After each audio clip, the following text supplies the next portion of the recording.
నరేంద్ర మోడీ గారి నాయకత్వం.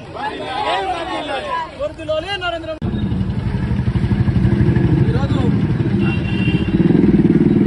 30 సంవత్సరాలుగా ఏ విధంగా అయితే నెల్సన్ మండేలా నల్లసూరు పోరాడిండో అదే స్ఫూర్తితో గౌరవనీయులు పెద్దలు మందకృష్ణ మాది గారు నిజంగా 30 సంవత్సరాలు ఒక పోరాటాన్ని వర్గీకరణ మీద పోరాడిందంటే నిజంగా ఆయన ఎంత ఆదర్శమో ఈ దేశానికి. నిజంగా ప్రపంచ దేశాలన్నీ కూడా నరేంద్ర మోడీ గారిని అతుక్కోవాలని వస్తున్న ఈ రోజుల్లో నరేంద్ర మోడీ స్వయంగా హైదరాబాద్ నగరానికి నడి బొట్టున వచ్చి నరేంద్ర మోడీ గారు మందకృష్ణ మాది గారు నిజంగా అతుక్కొని ఆలింగనం చేసుకొని ఖచ్చితంగా ఈ ఎలక్షన్ లో మాకు సపోర్ట్ చేసిన మందకృష్ణ మాది గారు మీకు ఖచ్చితంగా ఏబిసిడి వర్గీకరణ అయ్యే విధంగా మేము చేస్తామని ఏదైనా మాట ఇచ్చిండో ఆ మాట ప్రకారం ఖచ్చితంగా 7 సభ్యులలో 6 మద్దతు ఇచ్చి ఒకరు మాత్రమే అటు వ్యతిరేకంగా 61 రేట్లు మనకి ఈ రోజు నిజంగా వర్గీకరణ సాధ్యమైంది.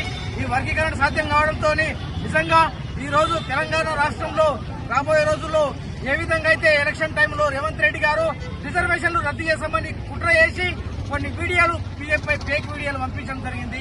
ఆ రకంగా ఎన్నికలలో లబ్ధి పొందడం జరిగింది. ఆ రకంగా లబ్ధి పొందిన ఈ రోజు ఎస్సీ ఎస్టీ మైనార్టీ వర్గాలకు ఈ రోజు బీజేపీ అండగా నిలబడ్డదనే విషయాన్ని ఈ వర్గీకరణ ద్వారా సాధ్యమైంది. దీనికి సహకరించినటువంటి ఇక్కడనే స్థానిక ఎంపీ కొండ విశ్వేశ్వరరెడ్డి గారు కూడా చాలా కృషి తీసుకొని ఇక్కడనే చిగులపల్లి రమేష్ గ్రౌండ్ లో ఎలక్షన్ సమయంలో వచ్చి పెద్దలు జిల్లా ఎన్నికల శంకరావం కూడా పూరించడం జరిగింది. ఎన్నికల శంకరావంలో వికారాబాద్ నియోజకవర్గంలో ఉన్నటువంటి మాదిగ సోదరులందరూ కూడా అక్కడ హాజరై ఎత్తున ఈ రోజు మాకు 7,000 ఉన్నటువంటి వికారాబాద్ అసెంబ్లీ నియోజకవర్గంలో ఈ రోజు 70,000 ఓట్లకు సాధించగలిగామంటే మందకృష్ణ గారి కృషి చాలా ఉంది. దానికి నరేంద్ర మోడీ గారు తోడయి ఈ రోజు రాష్ట్రానికి పెద్దన్నలాగా ఈ రోజు మందకృష్ణ మాది గారు నిలవడం చాలా గొప్ప విషయం. అదేవిధంగా నాతో పాటు ఈ రోజు ఈ ధర్నా కార్యక్రమంలో పాల్గొన్నటువంటి మిగతా ఎంఎస్ఎఫ్ ఎంఎస్పీ నాయకులకు అదేవిధంగా విద్యార్థులకు మరియు నాతో పాటు బీజేపీ నాయకులకు అందరికీ ప్రత్యేకంగా ధన్యవాదాలు తెలియజేస్తున్నాను. జై భీమ్.